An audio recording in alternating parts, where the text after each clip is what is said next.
आजचा कार्यक्रम खूप छान झालेला आहे। दत्त महिला भजनी मंडळाच्या सर्व बायकांनी अतिशय उत्तमरित्या या ठिकाणी योगेश गुरुजींना साथ देऊन आजचा सत्कार समारंभ खूप सुंदर झालेला आहे। रात्री 8 वाजता नियोजन केलं होतं आणि आज सगळा इतका सुंदर कार्यक्रम 101 लोक जवळजवळ आली होती। विचार केला तर 25 लोकांचा, म्हणजे हे दत्ताचं स्थान आहे, अन्नपूर्णेचं स्थान आहे। या ठिकाणी हे असंच भरभराटच होत राहणार, अशीच ही संपन्नता होत राहणार या ठिकाणी। तर त्या निमित्ताने योगेश गुरुजींचं तसंच ह्या सगळ्या बायकांचं खूप खूप खूप अभिनंदन आणि असंच सगळ्यांनी एकत्र राहा। छोटे मोठे तिळगुळ वाटपाचे समारंभ करावे लागतात बंदांना, कारण की फटाके फुटत असतात।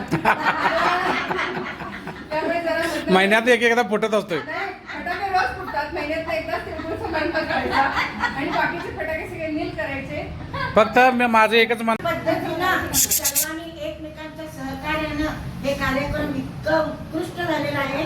सर्वांनी नावगाव असाही कार्यक्रम झालेला आहे आणि असंच सर्वांनी साथ योगेशला घेऊन प्रत्येक कार्यक्रम आपण साजरे करूया। असंच तुमचा आणि सर्वात आधी गायकवाड वहिनी आल्या होत्या, त्यांनी दुधाचा अतिशय मसाला दूध छान बनवलं आणि मसाला आणण्याचं काम वाकडे वेगुडी गेल्या पळत पळत जाऊन दुकानात आणायचं काम त्यांनी केलं। खरंच हा असा एकोपा आणि आमचं झालं।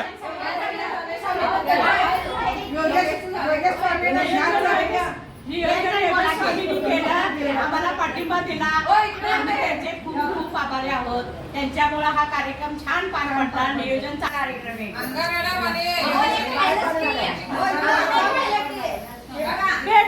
ऐक दिलं की दोनदा दिलं। मतदानाच्या कार्यक्रमापूर्वी दत्त भजनी मंडळातील ज्या सदस्य आहेत त्या काही सदस्यांना घेऊन आमच्या अंगा मॅडमनी अतिशय मॅडम आणि